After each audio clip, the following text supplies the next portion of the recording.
Anak semester 4 dikasih tugas, ya dikerjain. Tapi makan dulu gak sih? Lapar. Makan apa ya?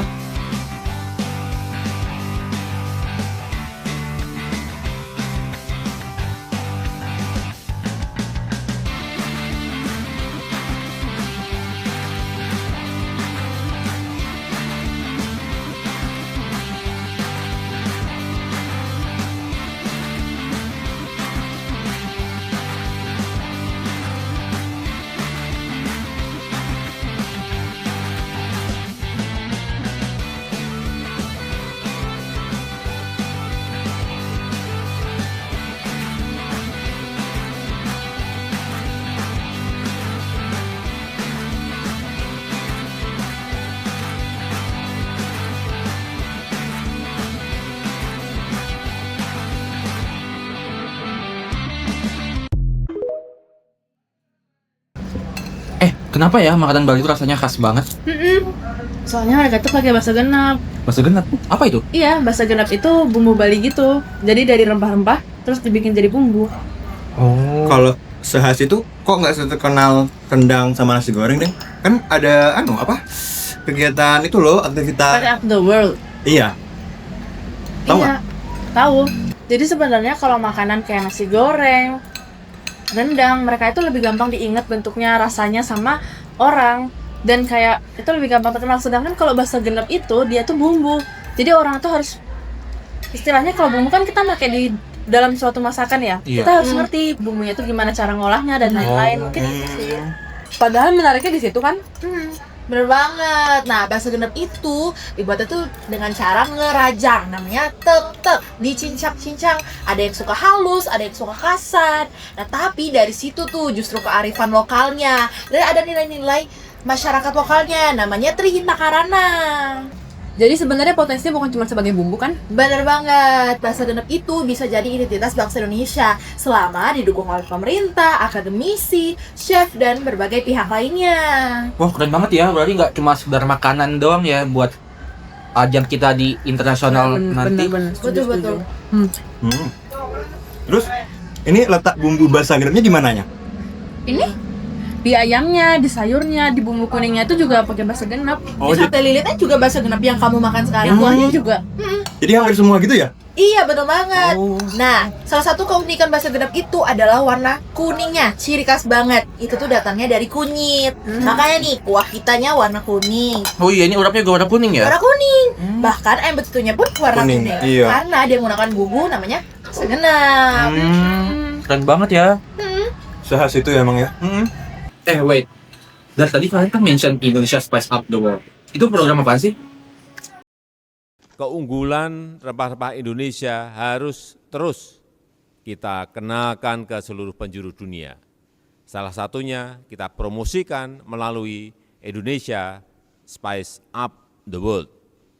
Kita sampaikan kelezatan dan cita rasa pangan olahan rempah-rempah Indonesia.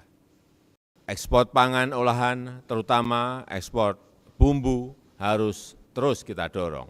Bumbu rendang, nasi goreng, sate, gado-gado, dan bumbu-bumbu kuliner dari berbagai daerah di seluruh Indonesia yang sangat beragam dan kaya.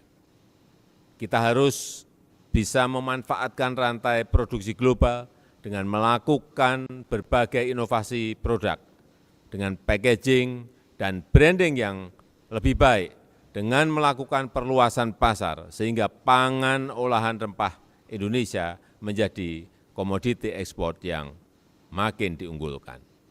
Terus kenapa pemerintah belum memakai si bahasa genep ini dengan maksimal dalam Indonesia Spice Up the World? Yuk cari tahu. Di setiap butir rempah selalu ada cerita. Cerita tentang tanah yang subur, tentang tangan-tangan yang mewariskan tradisi, dan tentang sebuah pulau yang dikenal dunia bukan hanya karena keindahannya, tapi juga karena cita rasanya. Inilah bahasa genap.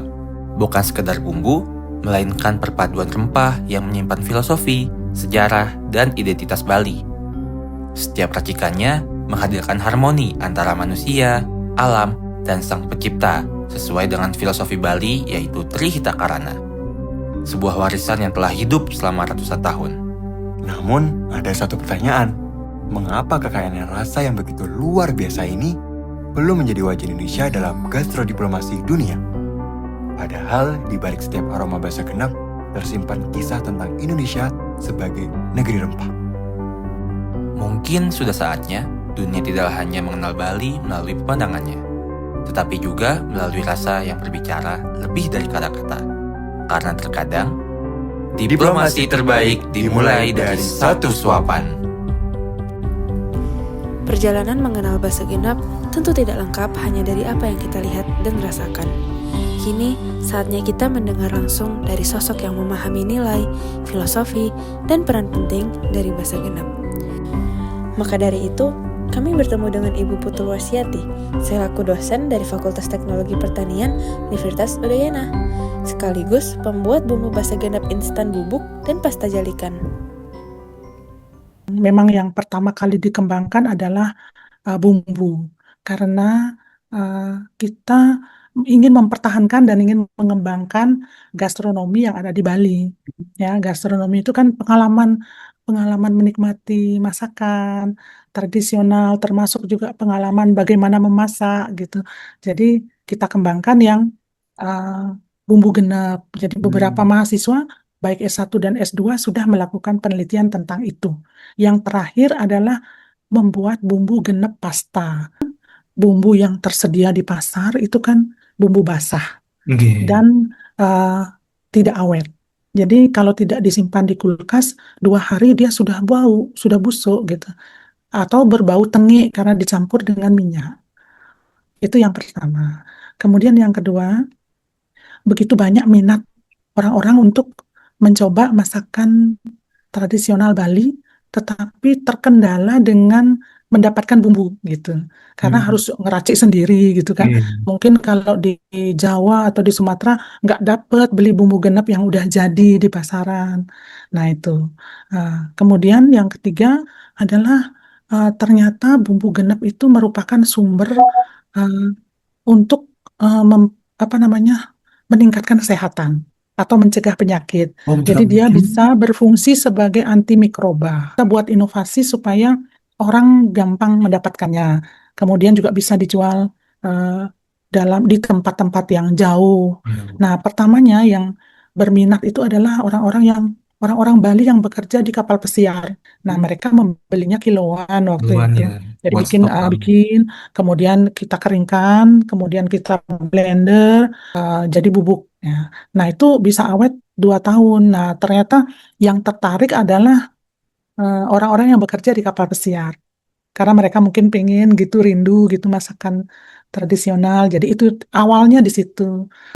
Kalau misalnya sampai ke arah ekspor, mungkin kalau dibawa oleh orang-orang yang kerja di kapal pesiar itu kita anggap sudah dimanfaatkan di luar ya, di luar pulau gitu, atau mungkin di luar negara Indonesia. Nah, tantangannya adalah kita perlu kajian pengemasan yang tepat ya. Kemudian perlu juga kajian tentang ingredient artinya senyawa-senyawa atau zat apa yang ada di sana. Untuk saat ini bumbu tradisional Bali ini memang sangat diminati. Jadi sudah banyak dibeli oleh masyarakat baik Wisman maupun wisatawan Nusantara dan wisatawan mancanegara. Karena ini sudah banyak yang diproduksi oleh masyarakat, kita hanya perlu bagaimana menstandarisasi. Jadi dengan menstandarisasi kan sudah sesuai dengan SNI, Standar Nasional Indonesia untuk bumbu tradisional, itu aman, kemudian dijual di toko oleh-oleh gitu dulu. Setelah itu diikutkan, misalnya ada lomba apa gitu di luar negeri, di Thailand atau di Singapura, itu sudah tinggal mungkin beberapa langkah lagi gitu kalau memang mau menginternasionalisasikan gitu ya bumbu genep ini. Baik Ibu, berarti dari jawaban Ibu, bumbu bahasa genep ini benar-benar sangat punya potensi besar ya untuk bisa Iya, berlanggeng, dalam artian dia bisa iya, dikenalkan di masyarakat luas, iya. apalagi di event Spice Up the World di Hmm, gastrodiplomasi gitu ya. iya. Satu lagi mungkin kalau eh, Mbak Deti itu perusahaan itu sudah punya buyer untuk bumbu base genep ini di Australia. Jadi sudah bisa dia mengirim secara berkala, walaupun belum punya BPOM. Jadi pakai sistem kepercayaan dia. Jadi kepercayaan karena ini bahan kering, jadi aman gitu, tidak terkontaminasi oleh mikroba, tidak menyebabkan penyakit. Nah, bayarnya berani beli. Nah, itu dia sudah eh, mengirim periodik gitu ke Australia, Nah, ya. menurut Ibu, bagaimana pemerintah ini bisa membantu, dalam artian bisa mengembangkan produk lokal Bali bisa diperkenalkan di pasar internasional? Bagaimana Ibu, menurut Ibu, dari stakeholder, mulai dari mungkin boleh Ya. boleh mulai dari bawah sampai ke pemerintah? Hmm. Sebenarnya ada dua cara. Dibuat produk massal, ya, produk massal atau diindustrialisasi atau dibiarkan dalam seperti ini, cuman dibutuhkan beberapa pembinaan. Misalnya kan UMKM supaya nggak mati gitu, kasih aja dia memproduksi bumbu tradisional ini. Jadi jangan dijual patennya ke Indofood misalnya, jangan dijual ke perusahaan besar. Hanya cara yang kedua adalah pembinaan kepada UMKM. Kita bina UMKM yang memproduksi bumbu tersebut dengan beberapa sertifikasi yang menjadi persyaratan bumbu itu bisa dijual ke pasar yang lebih luas. Ya. Kami juga bertemu dengan Bu Nina Indra Kristiana. Beliau merupakan dosen seni kuliner di Politeknik Pariwisata Itu Bali. mempunyai bumbu khas sendiri, yaitu si base genep sendiri. Nah, adakah potensi dia untuk ditampilkan maksudnya untuk dijadikan diplomasi negara, gastrodiplomasi dan sebagainya? Itu sangat memungkinkan sekali. Tetapi yang membedakan di sini adalah gaungnya itu masih belum seterkenal yang sudah sering kita dengar di luar. Jadi mungkin seperti artis atau presiden dari negara manapun yang biasanya diwawancari, kalau di negara Indonesia biasanya makan apa? Nasi goreng, kemudian cuma makan rendang, karena rendang kan memang salah satu yang paling bukan bestseller ya, yang paling menaiki tier atas dari makanan Indonesia yang enak, itu salah satunya yang paling terkenal ya bumbu rendang. Tetapi dengan perbedaan dasarnya kan ada, masing-masing mempunyai ciri khas masing-masing. Segenap sendiri ini perpaduan dari semua jenis bumbu, perpaduan dari semua jenis bumbu dan bahan, yang dimana kalau kita mau go internasional si bumbu ini harus orang yang mempunyai pengetahuan yang cukup akan bumbu itu sendiri. Ini mungkin kita bicara dari yang paling bawah dulu ya, dari kampus kami ini sebenarnya kalau untuk base genep itu biasanya kalau ada kunjungan dari luar, baik dari Prancis, dari kedutaan manapun, baik dari Chinese dan dari negara-negara sekitar, biasanya kan banyak kunjungan mahasiswanya, kemudian student mobility. Nah itu biasanya kami menjamunya itu ya pasti pakai si base genep itu. Karena satu bumbu base genep ini aja itu bisa jadi banyak sekali masakan. Ya, bisa jadi sate lilit, bisa jadi betutu, ya bisa jadi lawar. Jadi dari satu base bumbu aja itu bisa jadi banyak makanan. Pemerintah kan sekarang kebanyakan dari Kementerian Pariwisata itu menggaungkan berbagai jenis kuliner Indonesia agar lebih dikenal lagi. Itu bisa melalui festival kuliner, kemudian promosi-promosi melalui diplomat-diplomatnya, kemudian orang yang tinggal di luar negeri. Kan pasti kalian pernah dengar kalau orang di luar negeri jualan makanan Indonesia. Nah, cara-cara yang dilakukan biasanya seperti itu. Yang agak susahnya adalah karena kalau base genep sendiri itu mempunyai bahan-bahan yang agak susah didapatkan di negara luar. Yang kalau base genep sendiri standarisasinya ini kan dia harus kan pasti lihat bumbu yang bisa di stok dan tahan lama. Masaknya pasti memerlukan waktu yang lama. Dan untuk itu semua kita masak di sini dibawa ke sana pun pasti banyak regulasi yang harus dilakukan. Sedangkan kalau kita masak sendiri di sana itu agak ribet dengan bahan-bahan yang harus bawa dari sini, kemudian harus kita masak di sana. Jadi memang base genep itu banyak yang bisa bikin sendiri di rumah. Ya, jadi bisa home industry bisa. Memang ada beberapa yang memasarkan, tetapi saya kira dia hanya untuk lingkup sekitar. Jadi biasanya mungkin kalau kalian berkunjung ke sebuah desa, dia bisa bikin base genep tapi hanya untuk acara di situ aja. Tidak pernah base genep untuk yang di luar. Terus habis itu karena mereka bisa bikin sendiri, jadi mereka itu memperjualbelikannya itu tidak terlalu banyak karena mereka bisa bikin sendiri. Jadi kalau ada acara apa, bikin sendiri. Kalau pengen masak sendiri, bikin sendiri, seperti itu. Jadi biasanya mereka itu ada yang kalau biasanya ada yang kalau di Bali kan terkenal dengan cruise-nya. Jadi banyak yang bekerja di cruise, banyak yang kerja di pesiar. Nah, biasanya baru itu udah dikemas, divakum untuk dibawa sendiri juga, untuk konsumsi sendiri juga. Tapi sebenarnya tidak memungkin, bisa saja itu diperjualbelikan. Tapi seperti saya bilang tadi, kita kalau untuk gastrodiplomasi, bahasa genep ini masih kalah sama bumbu-bumbu lainnya. Perlu usaha lebih ekstra keras lagi, baik dari orang Balinya itu sendiri, yang siapa tahu bekerja di luar negeri, maupun yang dari dalam sendiri, dari Indonesianya sendiri. Nah, seperti itu. Jadi stakeholder yang bekerja sama tadi itu diperlukan juga agar si bahasa genep ini bisa mengimbangi si rendang, bisa mengimbangi si bumbu sate, seperti itu.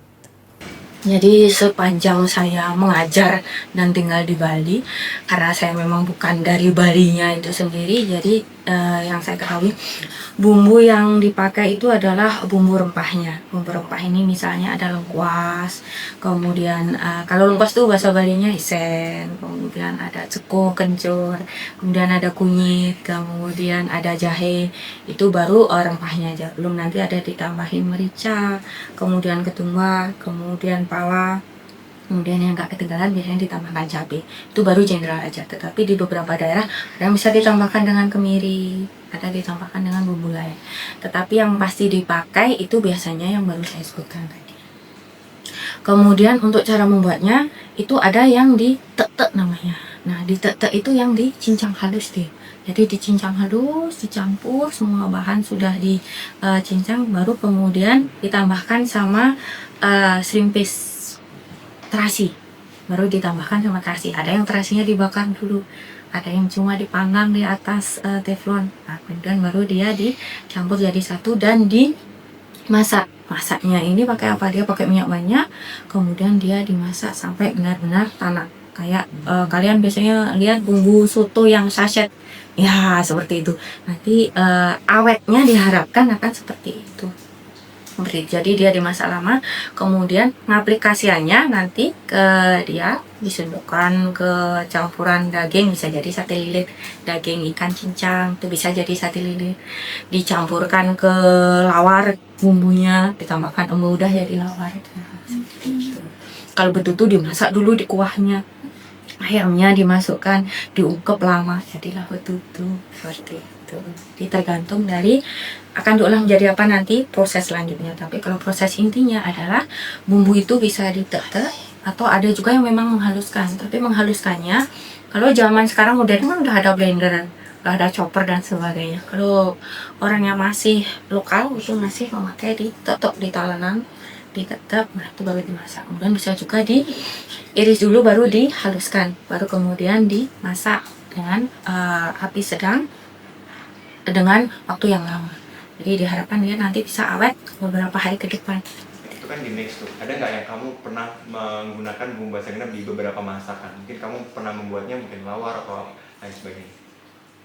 Untuk bahasa genep pernah waktu praktek di sini itu saya membuat ayam betutu, lawar, sate juga. Untuk ayam betutu itu masaknya di boil, dimasak lama, kemudian di sate itu ada daging, kemudian ada bumbu bahasa genepnya itu di mix, kemudian di grill pada kayak sate pada umumnya. Kemudian lawar itu kan banyak kondimen dari sayur, daging enteban, terus rames, kemudian ada bumbunya juga, kemudian ada mbeh, itu di mix jadi satu gitu. Pernah nggak ya sekiranya kamu coba masak bahasa genep ini, bumbu bahasa genep itu di mix ke western way atau ke makanan di luar Indonesia gitu? Oke. Pernah sih saya bikin chicken roulette. Chicken roulette itu kan khas dari France. Itu fillingnya ada cream dan chicken fillet. Tapi saya mix dengan bahasa genep di dalamnya, kemudian saya roulette. Itu.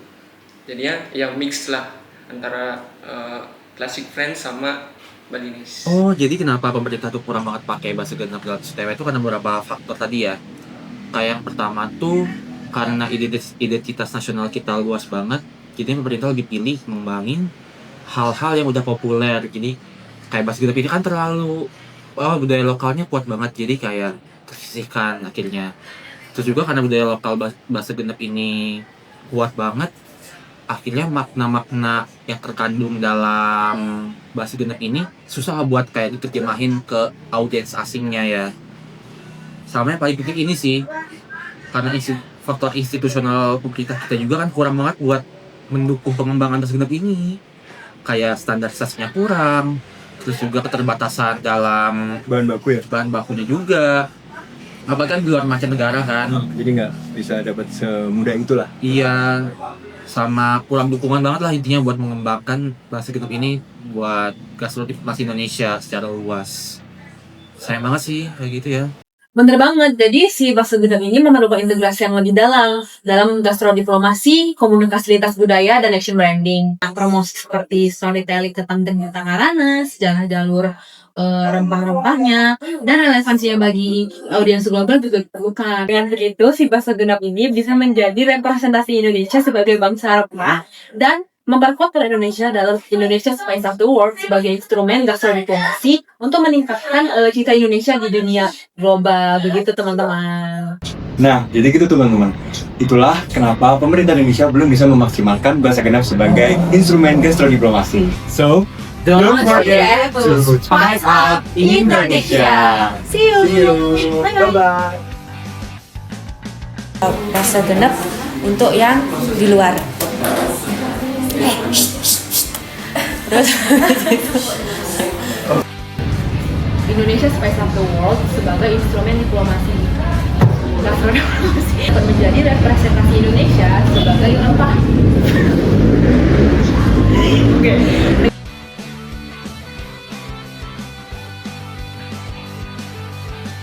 Makan dulu, kurang gini nggak sih? Udah. Sama. Ganti angle ke kamu gak sih, Pak? Iya. Nggak bisa. Udah. Mau nggak gini aja?